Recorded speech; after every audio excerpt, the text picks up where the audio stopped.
Bienvenidos a Guerras y Geopolíticas, vuestro nuevo canal que muestra toda la realidad de la geopolítica mundial. Hoy os vamos a presentar un tema muy interesante, pero antes de hacerlo, por favor, aseguraros que nos seguís en Telegram, en YouTube y en TikTok. Seguimos en todas nuestras redes sociales. Ok, se ha liado de nuevo en Oriente Medio. En retaliación al atentado terrorista del 3 de enero de 2024 en Irán, que acabaron con la vida de 100 civiles, Irán ha decidido atacar ciertos sitios en Irak. Es importante destacar el comportamiento de los medios occidentales ante estas noticias, ya que no han sido capaces de clasificar el ataque, o sea, el atentado que hubo el 3 de enero en Irán como un atentado terrorista, a pesar de que Irán lo considera como tal. ¿Okay? Y también a pesar de que cuando ocurren ataques menores en Occidente, por ejemplo, como un atropello por parte de un conductor musulmán, ya es considerado como un ataque terrorista, a pesar de que no esté vinculado con el terrorismo. ¿Okay? Incluso después de que ISIS confirmara que el atentado de Irán del 3 de enero fue organizado por ellos, los medios occidentales siguen sin llamar esto un atentado terrorista. Aun con estas pruebas, evitan la palabra, ¿ok? Y no clasifican este acto como un acto terrorista. Y esto es rarísimo. Pero bueno, el ataque del 3 de enero fue uno de los peores ataques que ha experimentado Irán desde, según los medios occidentales, la revolución islámica. A pesar de que hubo una guerra en 1980 que duró 8 años y acabó con la vida de 500.000 de personas en Irán. O sea, esto yo creo que fue el peor ataque por parte de Irak a Irán. ¿Okay? Igualmente, tras este ataque, los iraníes alzaron la bandera negra sobre el santuario del imán Reza. Esta bandera se alza cuando el país recuerda o llora por la muerte de alguien, o sea, cuando están de luto. Aunque mucha gente lo asocia a una llamada de guerra, ¿ok? Ya que Irán siempre ataca a sus enemigos después de alzar la bandera negra, o cuando sus enemigos atacan a Irán, ellos están de luto, alzan la bandera negra y luego simplemente responden a sus enemigos con ataques. Pues esta vez, la respuesta a los ataques del 3 de enero durante el recordatorio Soleimani fueron unos ataques muy robustos por parte de Irán. ¿Okay? Los iraníes atacaron el norte de Irak, en Erbil. Según ellos, allí se encontraban grupos terroristas vinculados con el ataque del 2 de enero en Irán. Como ya sabéis, Erbil es la capital y ciudad más poblada de la región iraquí del norte, de Kurdistán. ¿Okay? Aquí es donde está localizado. La Guardia Revolucionaria iraní, en un comunicado, emitió ayer, lunes, un comunicado. ¿Okay? Declaró que, según ellos, estas son sus palabras, esta noche se han utilizado misiles balísticos para destruir centros de espionaje y reuniones de grupos terroristas anti-iraníes en la región de Irak. Irán afirmó que el centro de espionaje cercano, o sea, el que atacaron, estaba cerca de una base militar estadounidense, y también dicen que este centro de espionaje estaba dirigido por la agencia de espionaje israelí, la Mossad. Era una villa que estaba prácticamente cerca de este lugar, ¿no? de la base militar estadounidense. Además de esos ataques cerca de la capital del Kurdistán iraquí, Erbil, la Guardia Revolucionaria iraní dijo que lanzaron ataques en Siria contra los autores de operaciones terroristas en Irán. Y esto incluía también al Estado Islámico. Tras los ataques de tras los ataques que Irán llevó a cabo en Irak, Irak prometió llevar a Irán ante la ONU y más que nada denunciar estos ataques porque los consideran una violación de su territorio. ¿Ok? Tomaron la misma decisión cuando los Estados Unidos llevaron un ataque en Irak para asesinar al general Soleimani. En este ataque, en el 2020, el Ministerio de Asuntos Exteriores de Irak presentó quejas oficiales ante el secretario general y el Consejo de Seguridad de las Naciones Unidas por los ataques aéreos que llevó a cabo Estados Unidos en Irak, en suelo iraquí.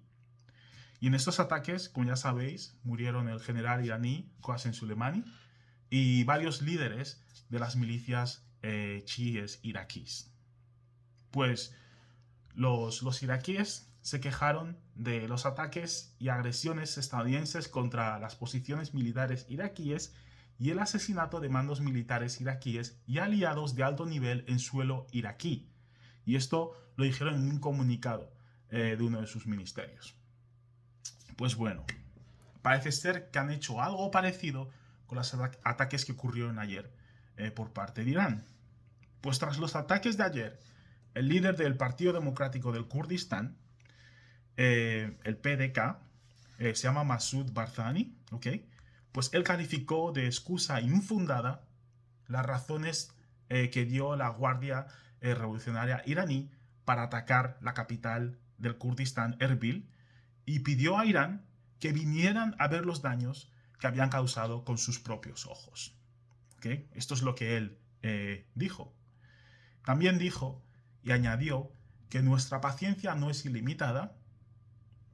No sé, simplemente dijo eso, no sabemos cuál va a ser la respuesta. Y obviamente el Departamento de Estado estadounidense condenó los atentados cerca de Erbil y dijo que eran ataques temerarios, ¿ok? Y afirmaron que socavaban la estabilidad de Irak. A ver, un momento. Esta no es la primera vez que Irán lleva a cabo ataques en la región kurda del norte de Irak, ¿ok? Irán ha llevado a cabo ataques en la región del Kurdistán durante prácticamente todo el año pasado. Ha habido un conflicto activo en esta región. Y alegaban que la zona se utilizaba como base de operaciones de grupos separatistas iraníes, así como de agentes de su enemigo Israel. Ok, los ataques de ayer tenían ciertos objetivos. ¿Ok? Los objetivos eran la base estadounidense en el aeropuerto de Erbil, el consulado estadounidense en Erbil, la sede local del Servicio de Seguridad kurdo y la residencia privada de un empresario local asociado con la Mossad. Los Estados Unidos confirmaron que no hubo ningún ciudadano americano que fue herido en estos ataques. Sin embargo, fuentes locales informaron que hubo una gran cantidad de ambulancias en Erbil eran para cientos de personas, no simplemente para 4 personas como se han reportado que han muerto en estos ataques. El empresario local que perdió su vida en el ataque se llama, creo que era Peshrau Dizadeh. Sí, Peshrau Dizadeh, perdón por la pronunciación. Y prácticamente es un magnate del petróleo, ¿ok? Y pues sus operaciones de negocios están en Kurdistán, obviamente, y es el propietario de una empresa kurda que se llama Empire y Falcon Group, que supuestamente, según los iraníes, está asociada con la Mossad, la inteligencia israelí. Junto a él también murió su hija de 11 años y un empresario iraquí llamado Karan Mikhail. Los iraníes, por su parte, confirmaron que todos los fallecidos en estos ataques de misiles ayer, que destruyeron el cuartel general del enemigo, según ellos, sionista, todos ellos están en la lista de terroristas sionistas en Irán.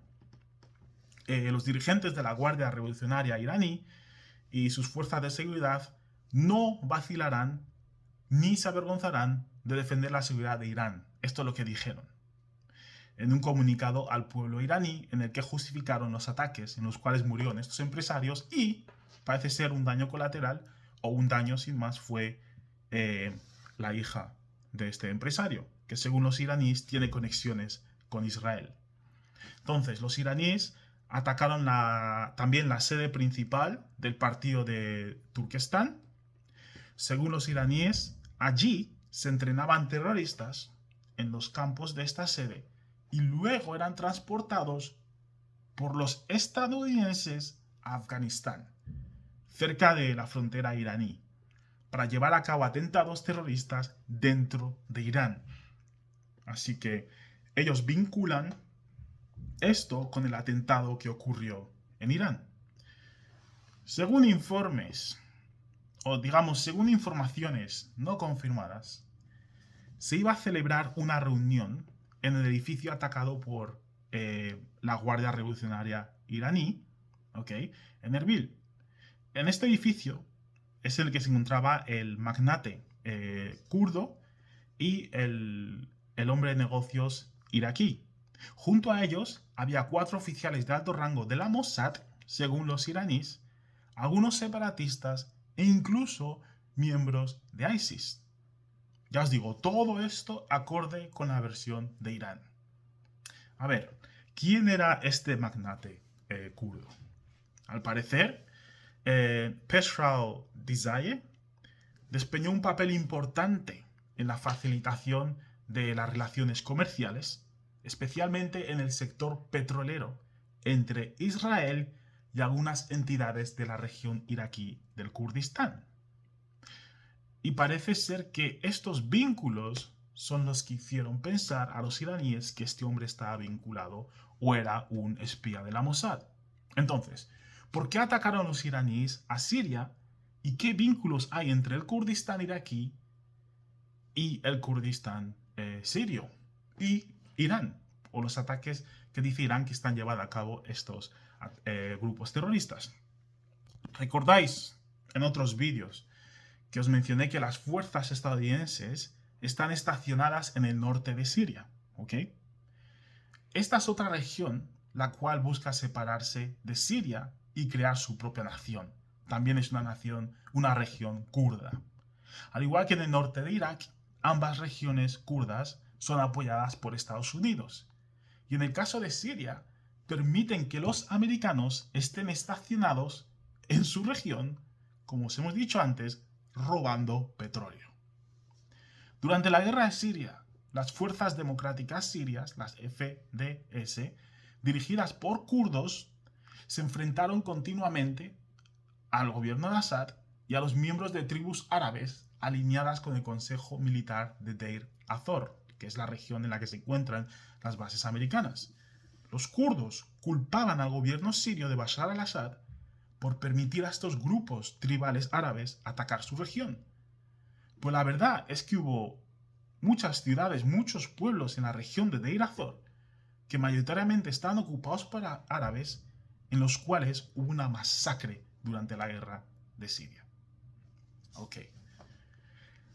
Aunque Washington, o sea, Estados Unidos, ha respaldado a algunos grupos árabes suníes en la región del norte de Siria, como uno era el Comité de Defensa de la Democracia y el Desarrollo, los Estados Unidos también confían principalmente en las fuerzas de autodefensa kurdas para controlar más o menos 1/3 de Siria, en el norte de Siria, así como la mayor parte de los recursos petrolíferos y de trigo del país. O sea, en este tercio del país, en el norte de Siria, se encuentran los mayores recursos de petróleo y también los mayores recursos de trigo del país, por lo cual controlan una gran fuente de ingresos, que es el petróleo, y una fuente necesaria para alimentar a la población, que es el trigo del país. Las fuerzas de autodefensa kurdas cuentan con un número indeterminado de contratistas, mercenarios. Entre ellos, no sé si os acordáis, estuvo, ¿cómo se llamaba? Aiden Aslin, el mercenario inglés que fue capturado en Azovstal y que ahora, por cierto, ha vuelto al Donbass después de que los rusos perdonasen su vida y él mismo acordara que no volvería al campo de batalla. Pero bueno, como vemos, los kurdos son aliados de los americanos en ambos países, en Irak y también en Siria. Y al parecer, su lucha por la creación de su propio país les lleva a enfrentarse con los gobiernos que no apoyan la presencia de Estados Unidos en la región. No sé si recordáis, pero el antiguo primer ministro de Irak, se llamaba Mustafa Kadhimi. Él fue el jefe del Servicio Nacional de Inteligencia de Irak y antiguo primer ministro. Pues fue acusado por un miembro del Parlamento iraquí en marzo del 2023 por, según él, negligencia grave. Y también por no proporcionar la información de seguridad necesaria al comandante en jefe de las Fuerzas Armadas para que tomara las medidas adecuadas que impidieran poner en peligro la seguridad de la aviación civil en el aeropuerto internacional de Bagdad el 3 de enero de 2020, que fue exactamente la fecha del asesinato de Soleimani y el líder de la resistencia iraquí, Abu Mahdi al-Muhandis. ¿Okay? También el antiguo ministro fue acusado y vinculado con la muerte de Soleimani, y junto a él también vincularon al servicio antiterrorista kurdo iraquí, o sea, del norte de Irak. Como veis, hay una mezcla de imperialismo americano, independencia kurda, petróleo, asesinatos, y todo esto podría explicar este conflicto y las razones por las cuales Irán decidió atacar territorio iraquí, específicamente en el norte de Irak, donde se encuentran pues esta región de Kurdistán, ¿no? Como siempre, no sabemos exactamente lo que ha pasado.